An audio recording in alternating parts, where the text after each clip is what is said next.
Mirëmbrëma, ky është edicioni lajmeve dhe këto janë titujt kryesor të tij. Gjyqtarja e Elbasanit Enkeleda Kapedani, e cila urdhëroi lirimin e Viktor Ymerit, antarit të bandës së Gaxhait, është në listën e organizatës ndërkombëtare të monitorimit për të vetuar me përparësi për shkak të problematikave të hasura në karrierën e saj. Nesër pritet që prokuroria e Elbasanit ta ankimojë vendimin dhe të kërkojë rikthimin në burg të Ymerit. Kompania ajrore Lufthansa u ka prishur planet me 10 pasagjerëve të saj që kanë zgjedhur të fluturojnë me këtë kompani nga Rinasi deri në Frankfurt e mandej drejt destinacioneve të tjera. Ky nuk është rasti i parë që kompania Lufthansa vonon fluturimet nga aeroporti ndërkombëtar. Partia Demokratike ka akuzuar qeverinë se nuk ka asnjë plan për ndërtimin e 2 shkollave të dëmtuara nga tërmeti 26 nëntorit në Bukq dhe Pez, ndërkohë që rreth 700 nxënës duhet të ecin më këmbë për të ndjekur mësimin dhe të kthehen në orët e natës në shtëpi. Presidenti i grupit Eurosikin si Kadri Morina i bën apel qeverisë të përgatisë një ligj të detyrueshëm për sigurimin e pronës për dëmtim në të gjitha situatat. Me një kapital të garantuar në kompanitë ndërkombëtare, Morina thotë se nëse qytetarët sigurojnë pronën, do të dëmshpërblen menjëherë në rast nevoje. Një aksident i rënd u shënua paraditën e sotme në rrugën e Kombit si pasojë e përplasjes së një mjeti të transportit të udhëtarëve me një autovetur. Humbi jetën drejtuesi 28 vjeçar i mjetit Alfa Romeo. Aksidente u shënuan edhe në Lezhë dhe Elbasan. Policia franceze ka arrestuar një 28 vjeçar të dyshuar si përfshirë në vrasjen e shqiptares Brunilda Sadushi në një park ditën e Krishtlindjes. Njeriu i cili dyshohet të ketë qenë klient i saj ka dhënë versione të ndryshme në dëshminë e tij. Të hënën pritet autopsia që do të përcaktojë edhe shkaqet e vdekjes së saj. Në Kosovë është arrestuar nga policia antari i nismës social-demokrate Haxhi Hoti. Ky i fundit kishte kërcënuar përmes rrjetit social Facebook kreun e lëvizjes vetvendosje, njëkohësisht kryeministër i ardhshëm i Kosovës Albin Kurtin. Në komentin e Hotit shkruhet se Kurti ka 2 rrugë, ose të largohet ose të vritet. Parisi u përfshi nga një seri protestash masive kundër reformës së pensioneve të presidentit Macron. Protestës të radhës u bashkuan edhe jelekverdët, ndërsa nuk munguan përleshjet mes demonstruesve dhe policisë. Kjo e fundit përdori gazin lotësjellës kundër protestuesve të dhunshëm.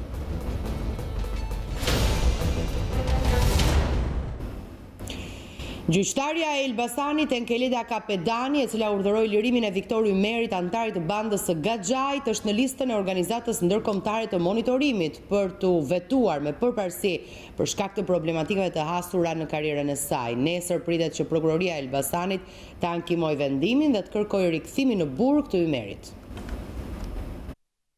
Gjykata e Elbasanit i ka dhënë lirin Viktor Ymerit, një prej antarëve të bandës së Gaxhait, i cili akuzohej për 2 vrasje të ndodhura në vitin 1999. Ymeri ka mundur të fitojë lirin pas një përballje më shumë se 20 vjeçare me drejtësinë shqiptare. Vendimi është marrë këtë të premte nga gjykatësia Enkeleda Kapedani, e cila ka urdhëruar shuarin e masës së sigurisë ndaj tij. Ai është dënuar nga gjykata me 25 vite burg dhe më herët kishte përfituar ulje dënimi pasi kishte pretenduar se kishte qenë i punësuar në burg, por ky vendim ishte ankimuar. Edhe pse gjykata e apelit nuk ishte shprehur nëse Ymeri përfitonte këtë ulje për shkak të punësimit, gjykatësia Kapedani ka urdhëruar lirimin e tij nga qelia. Ky vendim pritet të sjellë reagime të forta edhe për shkakun se Enkeleda Kapedani është në listën e operacionit ndërkombëtar të monitorimit për të vetuar me përparësi për shkak të problematikave të hasura më herët në karrierën e saj. Në lidhje me këtë vendim, pritet të reagojë të hënën edhe prokuroria e Elbasanit, e cila do të ankimojë vendimin me pretendimin se është bërë zbatim i gabuar i ligjit dhe do të kërkohet rikthimi i tij në burg. Viktor Ymeri njihet si një nga njerëzit më problematik në Vlorë dhe që ka lidhje miqësie e farefisnie me Edicion Harizajin, i ekzekutuar para disa muajsh në Durrës. Viktor Ymeri konsiderohej nga policia dhe prokuroria si një nga njerëzit më të afërt të Gazmen Brakës, i njohur ndryshe si Gaxhai, i dënuar me burgim për jetë. Ymeri dhe Gaxhai kanë ekzekutuar së bashku në qershor të vitit 1999 me 10 plumba Kallashnikovi, Arben Pajën dhe Ilir Xhungën, të cilët ishin pjesë e një fraksioni tjetër kriminal në Durrës.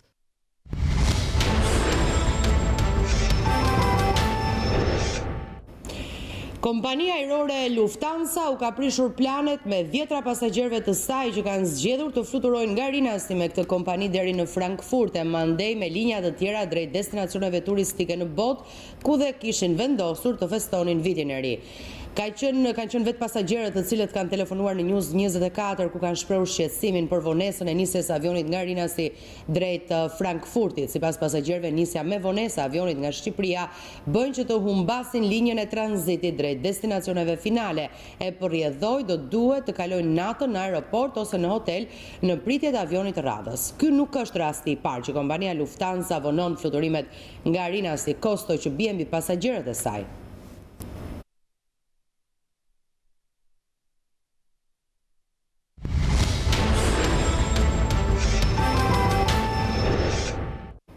Partia Demokratike ka akuzuar qeverinë për shkollat e mesme në Bupq dhe Pes që nuk po rindërtohen. Përfaqësuesit e Partisë Demokratike sollën në vëmendje se 700 nxënës po ecin në këmbë çdo ditë dhe se qeveria ende nuk ka bërë asgjë.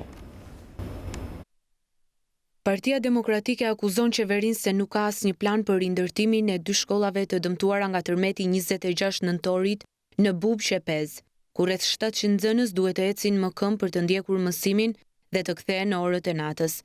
Përfaqësuesit e Partisë Demokratike, Çlirim Gjata, Astrid Veliaj dhe Flamur Hoxha, sollën në vëmendje 2 shkollat që janë në listën e objekteve të shembura dhe të caktuara për shembje. Përkatësisht shkolla e mesme e bashkuar në Bupq dhe ajo në Pez. Gjata vizitoi shkollën e mesme të bashkuar të Bupqit që është jo funksionale dhe e kanë shembur pa nisur hetimet. Gjata i kërkoi prokurorisë të nisë hetimet dhe të jetë transparente. Tu ka ndodhur një fenomen tjetër, një lloj investimi, rikonstruksioni, aq sa shikoni se çfarë ka ndodhur. Shkolla është shëmur, është bërë jo funksionale dhe pastaj menjëherë kanë detyruar ta shëmbin dhe madje pa pritur as hetimet. Këta fëmijë, këta 200 të nxënës, i kanë dërguar për të vazhduar mësimin në Fushkruj.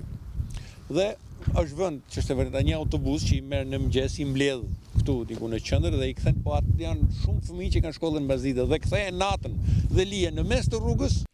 Ish deputeti tjetër i Partisë Demokratike Astrid Veliaj ka qenë në Pez Helmes, nga ku ka deklaruar se 400 nxënës e bëjnë shkollën në Vaçar. U bën 30 e ca ditë që qeveria nuk po hedh syt nga kjo shkollë, ku 400 nxënës bëjnë shkollën në Vaçar larg familjeve të tyre, detyrohen të çohen më herët dhe të vinë dhe më vonë nga shkolla. Ka zhvillimin e vendit, çdo kombë i qytetëruar në botë ka prioriteteve ka arsimin. Me sa shohim këtu në këtë qeveri prioriteta në oligarkët. Larg familjeve të tyre dhe se ende nuk është bërë asgjë nga qeveria. Banesa e re rindërtuar nga themelet është kthyer në një dritë shprehëse për familjen e nën Bejazës në Libraç. Shtëpia u rindërtua fal kujdesit të treguar nga kryetari i grupit parlamentar të Partisë Socialiste Dauland Balla. Këto ditë festash e kanë gjetur një 94 vjeçare dhe familjen e saj në fshatin Spathar të Libraçit me gëzimin e një shtëpie të re të ndërtuar nga themelet. Banesa u rindërtua fal iniciativës dhe angazhimit të kryetarit të grupit parlamentar të Partisë Socialiste Dauland Balla.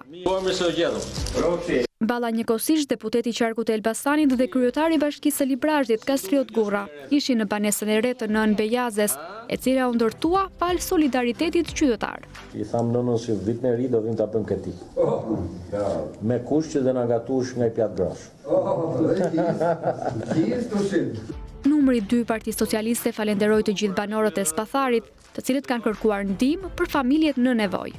Dua të falenderoj në fakt edhe gjithë banorët e Spatharit, të gjithë pa përjashtim, të cilët kanë qenë shumë kërkues dhe gjithmonë edhe Kastrioti dhe mua na kanë thënë që shikoj, aman vini dorën në zemër dhe bëni diçka për këtë familje. Faleminderit shumë rrofshi. Një ditë pas zjarrit që përfshiu pallatin 5 katësh në qytetin e Pogradesit, banorët janë kthyer për të parë atë se çfarë ka mbetur atje. Ata tregojnë se humbën çdo gjë, çdo pasuri të tyre, ndërsa nuk dinë çfarë do të bëhet me fatin në të ardhmen, ndërkohë që bashkia ka nisur vlerësimin e dëmeve.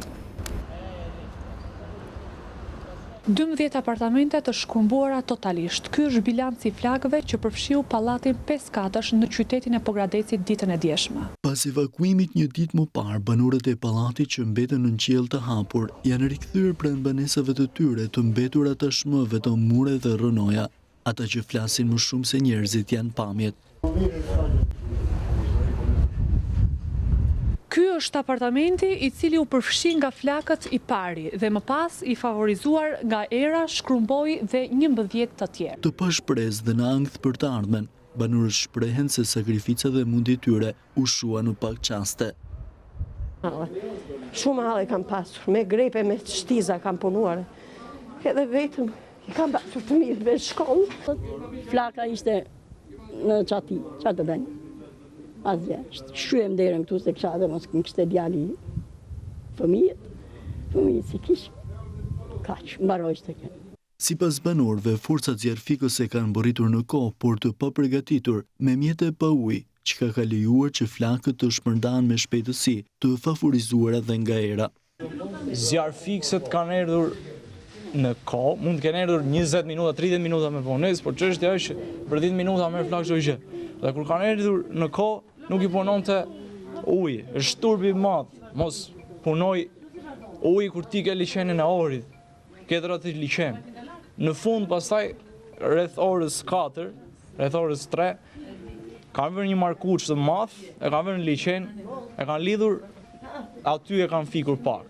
Bashkia e Pogradecit ka ngritur menjëherë grupin e vlerësimit të dëmeve, i cili filloi punën që herët në mëngjes pranë pallatit të djegur. Me dërshpërblimet do zbatohet vendimi ligji qeverisë jashtë edhe vendimi i Këshillit Ministrave, siç është ndjekur për rastet e tjera, duke i dhënë përparësi, domethënë ne që nesër do t'i dërgojmë kërkesë ekspertëve Këshillit Qarkut Korçë për të bërë vlerësimin në natyrë dhe pastaj menjëherë në mbledhjen e Këshillit do miratohen. Dykatet e pallatit 5 katësh në qytetin e Pogradecit u përfshin nga flakët gjatë të shtunës, duke shkrumbuar plotësisht 12 apartamente, teksa 5 familje mbeten në qiell të hapur. Dykatet shtesë të pallatit kanë qenë ndërtime që janë lejuar të ndërtohen në periudhën e vitit 2000-2003, vetëm me firmën e banorëve të pallatit. Më pas ata janë nxjerrë për legalizim, por rezulton se nuk janë legalizuar, pasi nuk kanë raporte nga ekspert teknik. Presidenti i grupit Euro Sigin Sika Drimorina thekson se pas fatkeqësive natyrore siç ishte rasti i tërmetit të 26 nëntorit, por edhe pas zjarrit në Pogradec, qeveria duhet përgatisë një ligj të posaçëm për sigurimin e pronës. Ai nënvizon se në rast nevoje, qytetarët do të dëmshpërblehen menjëherë pasi financat e kompanive të sigurimit janë të garantuara.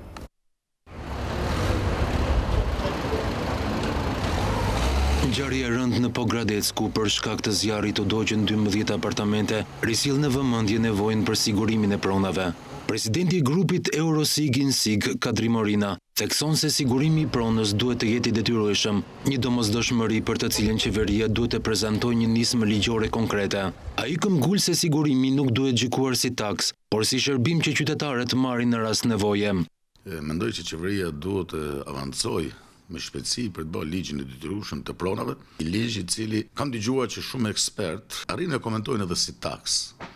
Unë do të thosha diçka tjetër, që taks është vetëm në këto momente si që tërmeti 26 nëntorit, që qeveria ka marrë përsipër që nga taksapaguesit shqiptar të paguajë gjithë dëmet e tërmetit, nuk është e logjikshme që t'i bëhet presion qeverisë që kjo është taks, pasi kjo është një shërbim. Dhe është një shërbim që ti e merr mbrapsht. Për shembull dje në Pogradec, ndodhen ai zjarr shumë i fuqishëm i cili me sa mora vesh janë rreth 12 shtëpi që janë djegur dhe ato banorë kanë ngel qiell të hapur.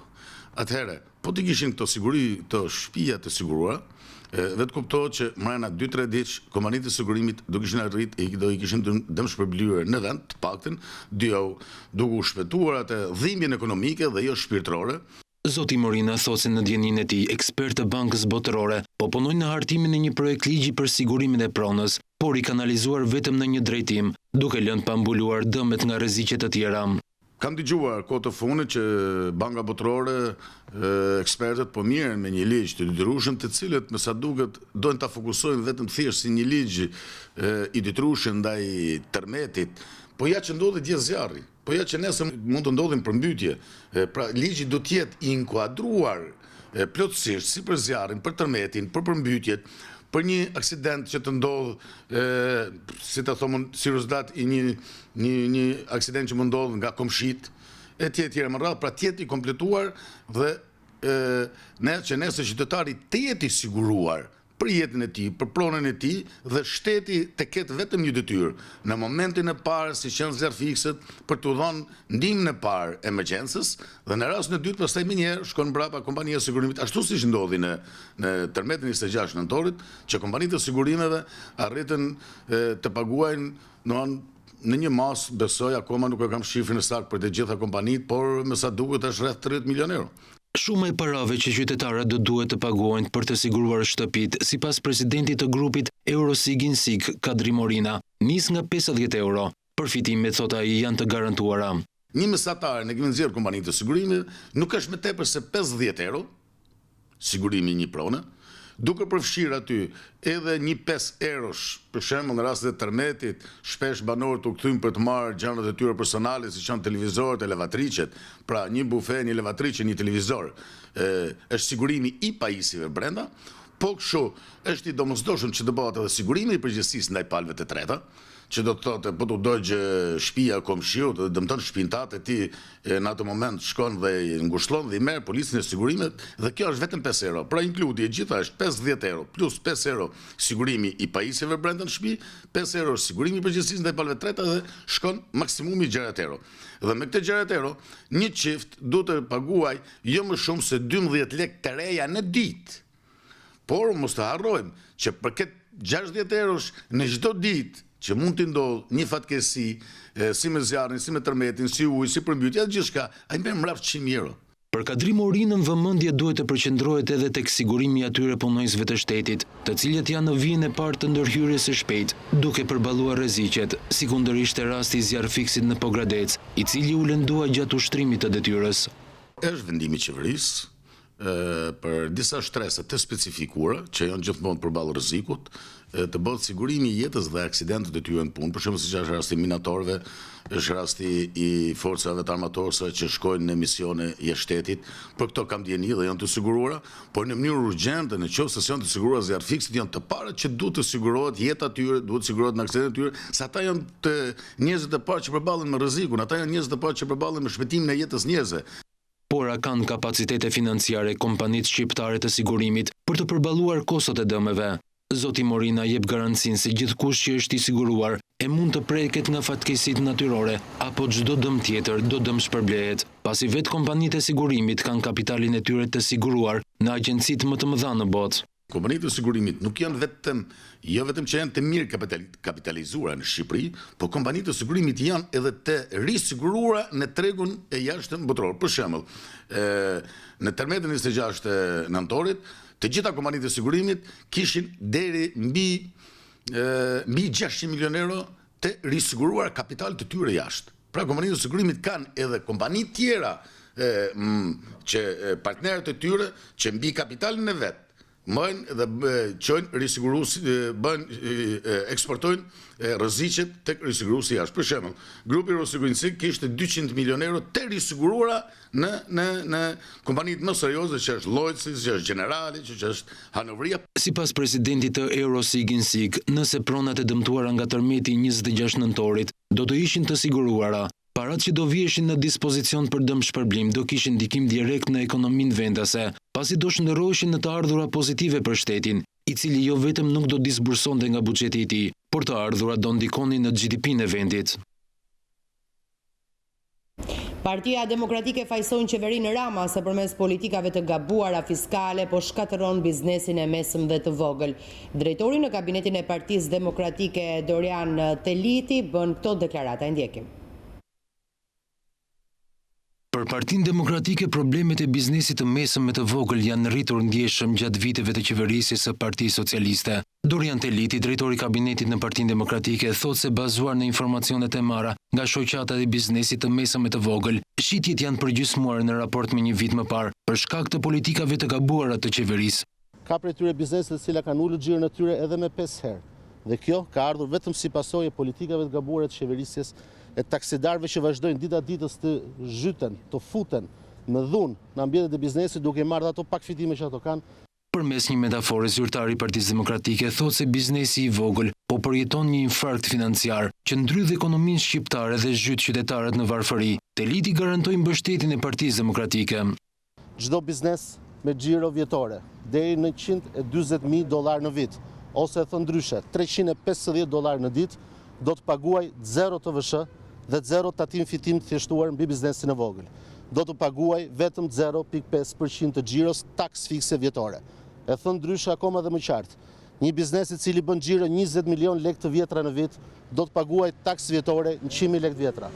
Një biznes i cili bën xhiro 50 milion lekë vjetra në vit, do të paguaj taks vjetore 250.000 lekë vjetra.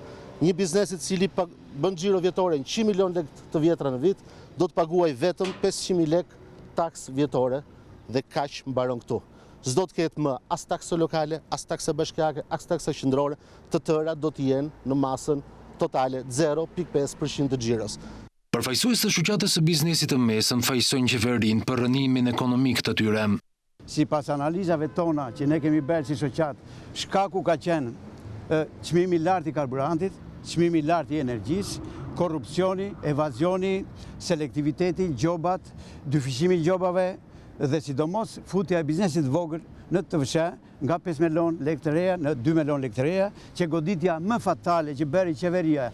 Sipas PD-s, me 10 mijëra biznese kanë mbyllur aktivitetin gjatë vitit 2019 për shkak të mungesës së fuqisë blerëse. Në këto kushte, Dorian Teliti thotë se vizioni i opozitës së bashkuar është mbështetja ndaj biznesit të mesëm e të vogël, që sipas tij duhet të jetë një prioritet absolut kombëtar që ekonomia shqiptare të rigjallërohet.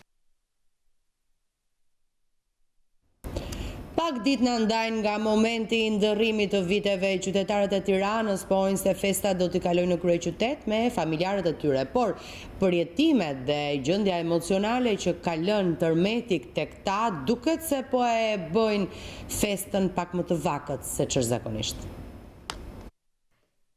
Këto janë ditët më të bukura të vitit. Dritat, ngjyrat dhe zbukurimet e festave kanë sjellë prej ditësh atmosferë, por kjo ndihet pak më vakët për qytetarët e Tiranës, për shkak të tërmetit të 26 nëntorit. Shumë e vakët edhe edhe ana ekonomike, më sa rrodhë të pjesë.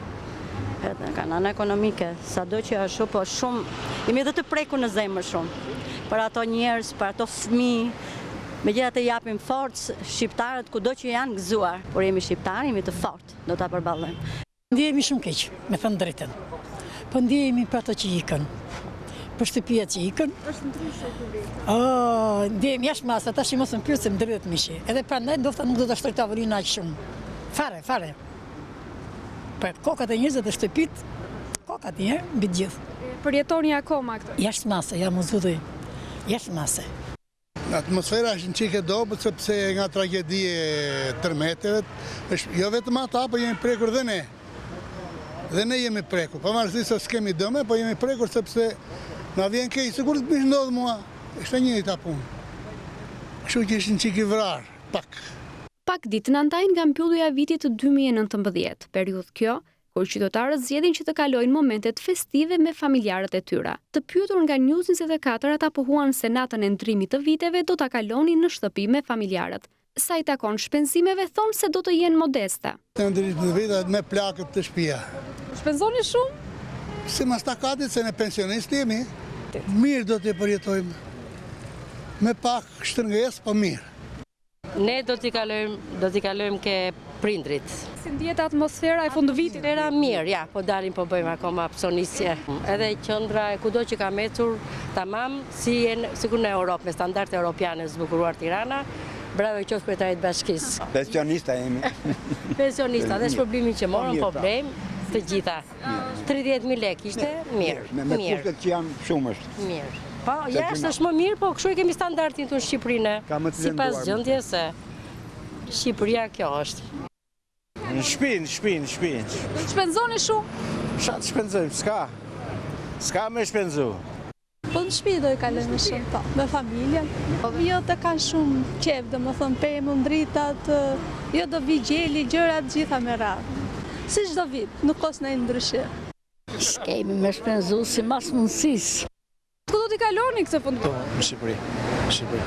Në shtëpi, në lokal? Në shtëpi. Lokal. ndërsa për shumë qytetarë të tjerë ndrimi i viteve është kthyer në një traditë për të kaluar festat përtej kufive.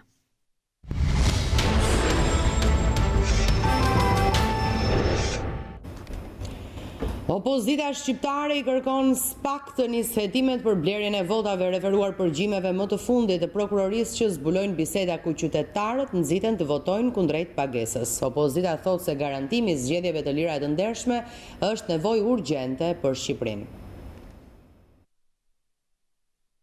Opozita kërkon që SPAK të nisë hetimet për skandalin e blerjes së votave. Numri 2 i Partisë Demokratike i referohet përgjimeve të fundit të prokurorisë, që rastësisht zbulon fakte që lidhen me blerjen e votës, ndërsa heton mbi një rast të trafikut të prostitucionit në Tiranë. Përgjimi i një grupi të akuzuar për rrjet prostitucioni në Tiranë zbulon se për të nxitur qytetarët të votojnë, veçanërisht në Tiranë, janë paguar 20.000 lekë. Është akoma më e dënueshme kur në këtë pazar kriminal përfshihet një prezantuese televizive. Sa kohë Edi Rama të jetë në krye të qeverisë, blerja votave do të vazhdojë. Ai ka bllokuar nëpërmjet prokurorisë së kontrolluar prej tij hetimin dhe ndëshkimin për dosjet 339 dhe 184, pikërisht si garanci se askush që blen e vjedh vota nuk do të ndëshkohet. LSI në reagimin e saj kërkon organeve të reja dal nga reforma në drejtësi të zbulojnë përgjegjësitë e vjedhjes së votave, referuar skandaleve të vjetra dhe të reja të përgjimeve. Krimi elektoral është i vërtetuar me zë dhe figurë, që nga kryeministri e deri tek ministrat, deputetët, drejtorët e shefat e policisë janë të provuar e të faktuar që nga përgjimet e dosjes 184 dhe 339 si autor direkt të tij. Nëse SPAK i bën bisht hetimit të krimit elektoral qeveritar, ashtu siç i bëri prokuroria e Arta Markut që i degdisi dosjet në Dibër, kujt i duhet më SPAK? Një SPAK që do t'i shmanget çështjes më kritike në Shqipëri, ku qeveria dhe krimit të bëra njësh grabisin votën me para e kërcënime gjithfarllojshë për të rrëmbyer pushtetin e qytetarëve, është një SPAK që vdes pa lindur ende.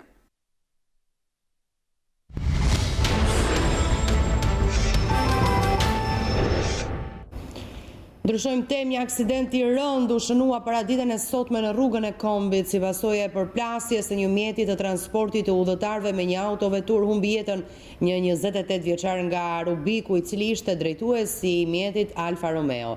Aksidente të tjera u shënuan edhe në Lezhë dhe Elbasan. Një tjetër aksident i rënd u shënua mëngjesin e të dielës në rrugën e Kombit pranë qytetit të Rubikut. Një mjet transporti, një agjencie turistike është përplasur me një autovetur tip Alfa Romeo rreth orës 07:00. Përpasoj drejtuesi i mjetit Alfa Romeo, Led Saka, 28 vjeç nga qyteti i Rubikut, ka humbur jetën. Nga përplasja e fortë mësohet se janë dëmtuar dhe 8 pasagjerë që udhtonin në mjetin e agjencisë turistike, i cili sot lëvizte për transport pasagjerësh nga Tirana në drejtim të Burrelit. Këta të fundit u transportuan me njëherë në spitalin e Rubikut dhe Laçit, ku ndodhen në kujdesin intensiv të mjekëve. Policia, e cila mbërriti në vendin e ngjarjes, ka arritur në përfundimin se shkak për aksidentin dyshohet të jetë shpejtësia e madhe me të cilin lëviznin mjetët, kjo nisur dhe nga dëmtimet që ka pasur mjeti Alfa Romeo. Ndërkohë, një aksident tjetër është shënuar po sot në hyrje të qytetit të Lezhës, ku përfshin 3 automjete, por fatmirësisht pa viktima. Si pasojë e këtij aksidenti, pamjet e të cilit i shikoni në ekran janë regjistruar vetëm dëme materiale. Në Elbasan, përgjatë rrugës Elbasan-Ish Kombinati Metalurgjik, një mjet ka përplasur një biçikletë në rrugën Ymer Peni. Për pasojë drejtuesi i biçikletës, i cili sipas skemës së aksidentit i kishte pre rrugën e automjetit, ka pësuar dëmtime të rënda. Pasi u transportua në spitalin e Elbasanit, ku mori dhe ndihmën e parë, i aksidentuari është transportuar drejt spitalit të traumës me dëmtime serioze.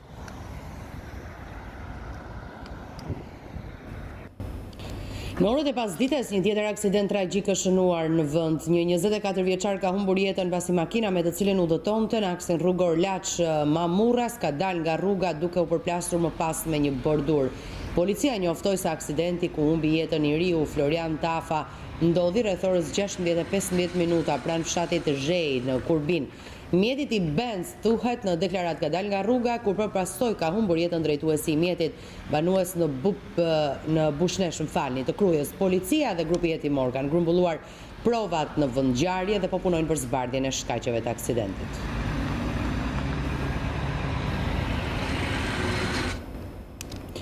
Policia franceze ka arrestuar një 28 vjeçar të dyshuar se i përfshirë në vrasjen e shqiptares Brunilda Sadushi në një park ditën e Krishtlindjes.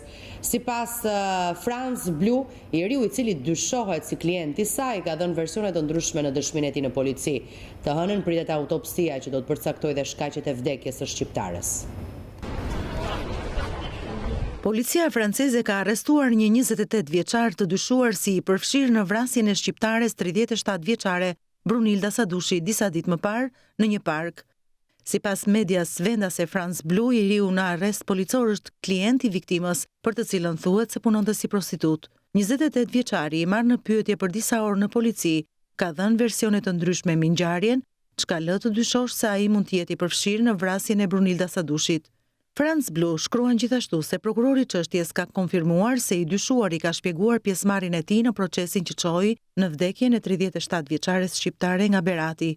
I riu, identiteti i të cilit nuk bëhet ende i ditur, do të paraqitet përpara gjykatës, ndërkohë që policia vijon hetimet.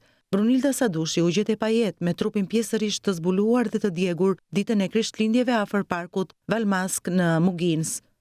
Sipas mediave franceze, 37 vjeçare shqiptare punonte si prostitut. Të hënën pritet autopsia që do të përcaktojë dhe shkaqet e vdekjes së saj, ndërkohë që familjarët në Berat i kanë bërë apel qeverisë të kthejë trupin e pajet të 37 vjeçares dhe nipin e tyre 3 vjeçar që jetonte me të ëmën në Francë. Pasi mësuan lajmin për vdekjen e vajzës së tyre, Brunilda Sadushi, e cila u gjet e vrarë dhe e djegur në një park të Francës, familjarët nga Berati kërkojnë ndihmën e shtetit për të tërhequr trupin e pajet të 37 vjeçares pasi nuk kanë mundësi ekonomike. Pasi mësuan lajmin e kopshëm për vdekjen e vajzës Brunilda Sadushi, e cila u gjet dje e vrarë dhe e djegur në një pyll të Francës, familja e saj apelon për ndihmë. 56 vjeçaria Fatime Kovaçi, nëna e Brunildës, tregon mes lotësh se Brunilda kishte shkuar në Francë 4 vite më parë dhe jetonte atje me një shtetas shqiptar, me të cilin në Francë ka lindur edhe një djalë. Djali, Leonardoja, që është 3 vjeç, aktualisht pas vdekjes së Brunës, ndodhet nën kujdesin e shtetit francez, sepse jati i tij jeton në Tiranë dhe nuk mund të shkojë dot për ta marrë pasi e kanë dëbuar nga ai shtet. Nëna e Brunildës i bën apel shtetit ta ndihmojë për të sjellë në Berat trupin e vajzës së vdekur dhe djalin e saj 3 vjeçar Leonardon. Kërkoj shtetit trupin e vajzës time, djalin që ka lënë 3 vjeç, se i kam rritur me kotheret e spitalit dhe me kotheret e botës, me gjakun e trupit. Nuk kam mundësi, se s'kam, jam invalide, 2 çuna i kam brenda në burgut. Tragjik ky lajm ka qenë edhe për gjyshen e Brunildës, 75 vjeçaren Xhevria Aliu. Duhet më bjen vajzën këtu. Se jemi fukarin, nuk kemi lek të marrim. Ju lutem shumë. Të më bjen çupën këtu. Financat e tona aq marrim, një pension një në muaj. Mediat franceze teksa publikuan lajmin për shqiptaren, shkruanin se ajo u gjet e vrarë në një park në Mugins të Francës. Trupi i gruas shqiptare, që mendohet se ka qenë prostitut, u gjet pjesërisht i djegur dhe i zhveshur në ditën e Krishtlindjeve. Sipas grupit hetimor, ndërshenjat dalluese që çuan në identifikimin e viktimës ishte një tatuazh në krahun e saj me emrin e një mashkulli shqiptar. La Provence shkruan se një person është arrestuar dhe ndodhet në paraburgim, ndërsa nuk dihet nëse është një nga klientët e 37 vjeçares apo tutori i saj.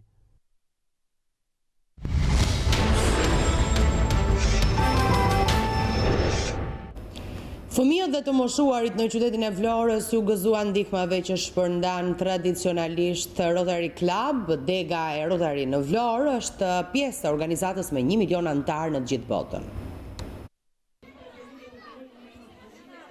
Ashtu si që është kthyer në traditë, Rotary Club Dega e Vlorës edhe për këtë vit ka bërë të mundur shpërndarjen e dhuratave për festat e fundvitit për fëmijët dhe të moshuarit pa përkujdesje. 200 fëmijë në qendrën rinore të Vlorës ju gëzuan dhuratave të përgatitura nga bashkëmoshatarët e tyre në Britaninë e Madhe, teksa Dega e Rotary në Vlorë kishte përgatitur dhe një fest për ta. Festat e fundvitit sapo kanë ardhur dhe jam i sigurt që të gjithë përvojse me zi prisnin për të festuar, por gjithashtu edhe për të pushuar. Në emër të shoqatës Rotary Club Vlora, në bashkëpunim me Rotary në shtetin anglez, për vit neve kemi shpërndar pagon në shkollat e qytetit të Vlorës. Sot jemi këtu pranë jush dhe për të shpërndar, të falim sa do pak zim, të festoni dhe të gëzoni të gjithë bashkë. Ndihmës është shpërndar nga Rotary Club ju gëzuan dhe të moshuarit në skamje të qytetit bregdetar, për të cilës shpërndarja e ndihmave për festat u bë në qendrën e të moshuarve në vetmi. Nuk dori është shëndimori në të gjithë, pothuajse jo të moshuarit, por të gjithë familjet në nevojë, duke i ndihmuar.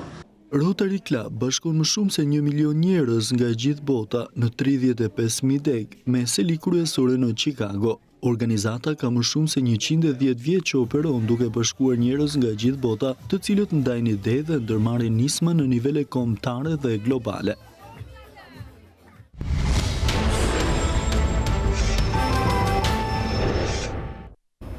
Në Kosovë është arrestuar nga policia antari i nismës socialdemokrate Haxhi Hoti. Ky i fundit kishte kërcënuar përmes rrjetit social Facebook kreun e lëvizjes vetëvendosje njëkohësisht kryeministri i ardhshëm i Kosovës, Albin Kurti. Në komentin e Hotit shkruhej se Kurti ka 2 rrugë, ose të largohet ose të vritet.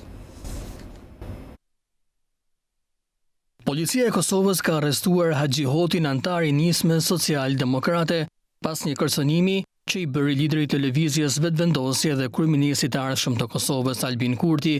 Lajmin e ka konfirmuar për mediat në Prishtinë zëdhënësi i policisë së Kosovës, Daud Hoxha, i cili ka theksuar se me urdhër të prokurorit, Hoti është ndaluar për 48 orë.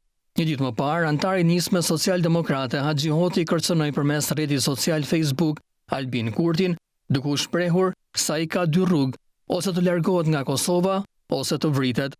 Më pas, ai e ka fshirë postimin me arsyetimin se kishte ndodhur një gabim teknik. Policia e Kosovës ka trajtuar informacionin e publikuar në rrjetet sociale dhe sipas detyrës zyrtare kanë ndërmarrë veprimet konform autorizimeve ligjore, duke trajtuar rastin si nxitje për vrasje. Të gjitha veprimet janë ndërmarrë në bashkëpunim dhe koordinim me organet e drejtësisë së Kosovës.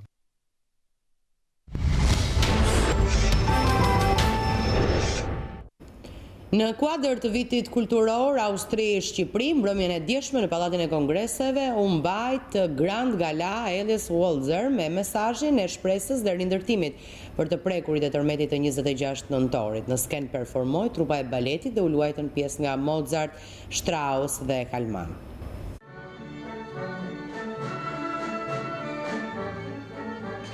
Alice Walzer.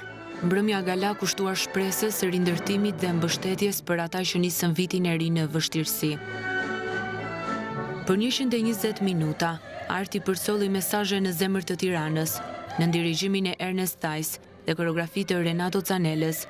Duartrokitjet zgjatën si për të konfirmuar falënderimin ndaj Austrisë, mike të shqiptarëve. Alice Walzer erdhi në Shqipëri për të dytin vit radhas në kuadër të vitit kulturor Austri-Shqipëri. Në programin e mbrëmjes u interpretua nga orkestra dhe trupa e baletit të teatrit, kombëtar të operas dhe baletit, Armando Likaj, Renisa Lacka, Vikena Kamenica, Tinguj Vienes dhe pjesë nga Mozart, Strauss dhe Kalman. Mbrëmja kulmoi me performancën e Vikena Kamenicës dhe Renisa Lacka dhe baletin nga Enada Hoxha, Gert Vaso dhe trupës së baletit të teatrit kombëtar, të operas dhe baletit. Aktivistja Brikena Ajçama ka organizuar në Athinë ndërkohë panairin e librit, të ardhurat e të cilit do të ofrohen për familjet e prekura nga tërmeti 26 nëntorit. Librat po shiten në kosto modeste për t'u ardhur në ndihmë bashkëdetarëve. Prej ditës së djeshme në Athinë po zhvillohet panairi i librit për të prekurit nga tërmeti. Iniciativa e aktivistes Brikena Ajçama, antare e organizatës kulturore Literart, është mbështetur plotësisht nga komuniteti shqiptar i Athinës, të cilët kanë ofruar libra falas e në vijim po shiten me kosto modeste për t'ju ardhur në ndihmë bashkëdhetarëve të prekur nga tërmeti 26 nëntorit. Panairi i librit vijon edhe sot në ambientet e komunitetit shqiptar në Greqi, në qendër të Athinës, ndërsa vizitorët janë të vazhdueshëm pavarësisht kushteve të vështira të shkaktuara nga fenomeni meteorologjik Lajmeve, që ka goditur Athinën sot. Shuma e mbledhur deri tani është 800 euro, ndërsa do të dorëzohet nga iniciatorja në familjet e fshatrave ku ishte epiqendra e tërmetit. Të pranishëm në panair ishin diplomatë të ambasadës së Shqipërisë në Greqi, si dhe mjaft organizata emigrante, aktivist e banor të kryeqytetit grek.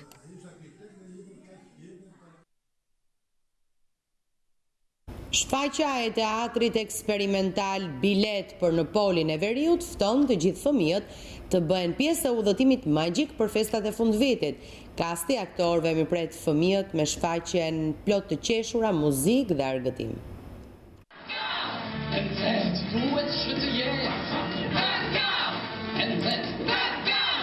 Udhëtimi magjik Bilet për në Polin e Veriut do të shoqëroj fëmijët dhe ardashësit e vegjël përgjatë festave.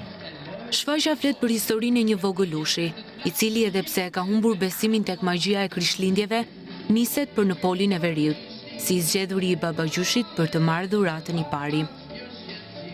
Ky udhëtim do t'i kthejë atij besimin e humbur, duke i dhënë mësimin e rëndësishëm se krishtlindjet jetojnë në zemrat e atyre që besojnë. Një shfaqje plot argëtim, muzikë dhe të qeshura, në regjinë e Ina Morinaj dhe interpretimin e aktorëve Eugin Plovishti, Bayram Dosti, Julian Hurda, Ledia Çeli, Ermir Hoxhaj, Deliana Topulli dhe Elona Mamo do i shndërroj festat në magjike. Bilet për në Polin e Veriut do të rikthehet për fëmijët në datat 4 dhe 5 janar.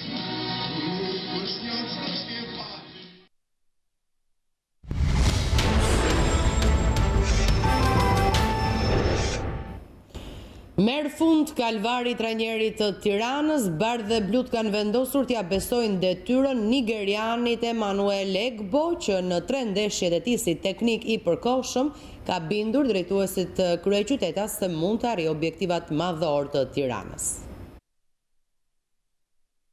Emanuel Egbo do të vijojë punën si trajner i parë i Tiranës. Nigeriani që erdhi në krye të bardhebluve si trajner i përkohshëm ka bindur drejtuesit në 3 ndeshjet e tij dhe ka marrë bekimin e presidentit Alili për të udhëhequr 24 herë kampionët deri në fund të sezonit.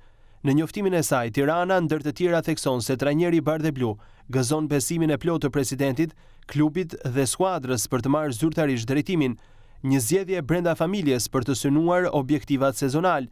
Në drejtimin e Emanuel Egbos, Tirana arriti të thyej mallkimin në derbi, që zgjaste prej thuajse 6 vitesh, ndërsa ka arritur 3 fitore radhazi, duke u rikthyer në luftë për titullin kampion, që është edhe objektivi madhor i bardhebluve me rastin e 100 vjetorit të krijimit të klubit.